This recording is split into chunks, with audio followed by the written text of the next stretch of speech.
आप सबको जय मसीह की। आज हम बात करने जा रहे हैं धन की देवी लक्ष्मी के विषय में।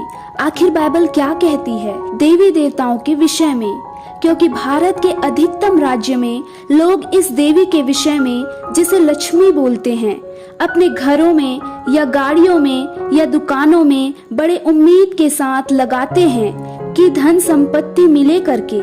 मगर बाइबल में प्रभु यीशु मसीह ने कुछ यूँ कहा है, याजकेल 28 अध्याय में, तुम मन में प्रफुल्लित यह कहा है, मैं ईश्वर हूँ, मैं समुद्र के बीच परमेश्वर के आसन पर बैठा हूँ। आप में से बहुत से लोग जानते ही होंगे कि समुद्र के बीच में कौन रहता है। फिर परमेश्वर कहता है, तूने अपनी बुद्धि और समझ के द्वारा धन प्राप्त किया है और अपने भंडारों में सोना चांदी रखता है। तूने बड़ी बुद्धि से लेन देन किया, जिससे तेरा धन बढ़ा और धन के कारण तेरा मन फूल उठा है, और तू अपने आप को धन का परमेश्वर बना डाला। और तब से यह धरती के बहुत से लोग को धन या खजाने के चक्कर में फंसाता है, क्योंकि परमेश्वर कहता है, जहाँ तेरा धन है वहाँ तेरा मन भी होगा।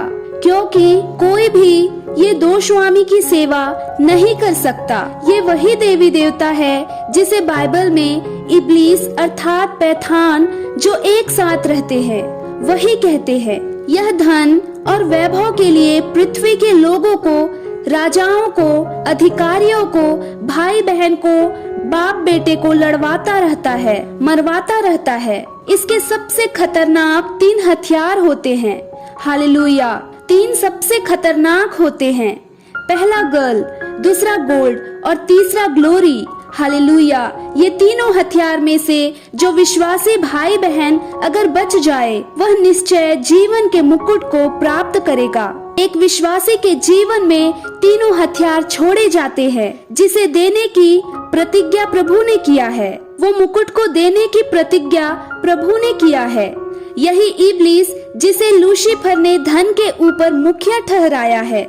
मत्ती 4 का आप 1 वचन में देखते हैं कि इस 1 वचन के अनुसार से इब्लीस, जो धन का देवी और देवता कहलाता है, प्रभु यीशु का भी इसी ने परीक्षा और भरमाने का काम किया था और सारे संसार का धन देकर परखा। मगर उस समय इब्लीस नहीं जान पाया कि यह प्रभु यहोवा है करके, जिसने याजकेल 27 अध्याय में कुछ यूँ कहता है, हे समुद्र के पैठाव पर रहने वाली, अर्थात वह समुद्र के बीच में रहती है, वे बहुत से द्वीपों के लिए देश देश के लोगों के साथ व्यापार करने वाली, परमेश्वर यहोवा यो कहता है, हे सोरे, तूने कहा है कि मैं सर्वांगी सुंदर हूँ, अर्थात उस देवी और देवता में मोह रहता है, जिन्होंने अपने आप को धन के चक्कर में परमेश्वर बना डाला और लेन देन के गड़बड़ियों की वजह से उसकी बुद्धि बिगड़ गई, और कहा, तेरी सीमा समुद्र के बीच में है, तेरे बनाने वाले ने सर्वांगी सुंदर बनाया, उनके द्वारा तू समुद्र के बीच रहकर बहुत धनवान और प्रतापी हो गई थी। यह सारा बात प्रभु यहोवा ने याजकेल को कहलवाया। याजकेल 27 और 28 में। और राज की बात तो यह है कि बालजबूल और इब्लीस और फुलियोन पर तीनों सारे संसार में देवता बनकर और देवी के रूप धारण करके लोगों को गुमराह करता है, गुमराह करता रहता है, बातों में उलझाता है और फंसाता है। महाभारत की सबसे बड़ी गवाही है।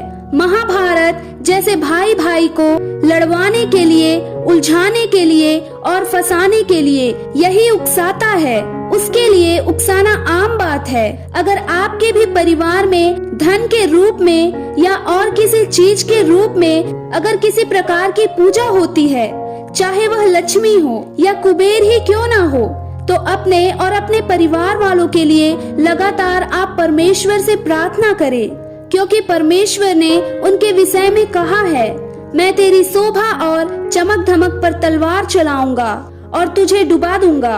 यह यहेजकेल का 27 अध्याय के 27 वचन के अनुसार में, जिस दिन तू डुबाएगी उसी दिन तेरा धन संपत्ति, व्यापार का माल, मल्हाल, मांझी और जितने जुड़ाई के काम करने वाले हैं, व्यापारी लोग और तुझ में जितने सिपाही हैं, अर्थात तुझे जितने लोग मानते हैं, जितने लोग तेरी इच्छाओं के अनुसार चलते हैं, जितने लोग अभी के समय में जितने बन गए हैं, वे सब जो बड़ी जाति कहलाते हैं, वे सब और तेरी सारी भीड़ भाड़ समुद्र के बीच गिर जाएगी।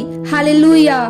तेरे लोग के चिल्लाहट की वजह से आसपास के स्थान कांप उठेगी, अर्थात जिस दिन यहोवा परमेश्वर गरजेगा, उस दिन ये सब के सब डूब जाएंगे और चिल्लाहट और रोने का शब्द सुनाई देगा। और जितने लोग तुझे मानते हैं वह सब नरक के गड्ढे में गिरेंगे। आप सभी सावधान और सतर्क रहें और इन सब के विषय में जागरूक रहें। प्रभु आप सबको सलामत रखे। निश्चय आप जाने होंगे प्रभु यीशु मसीह ने इस धरती धन के देवी के विषय में क्या कहा है।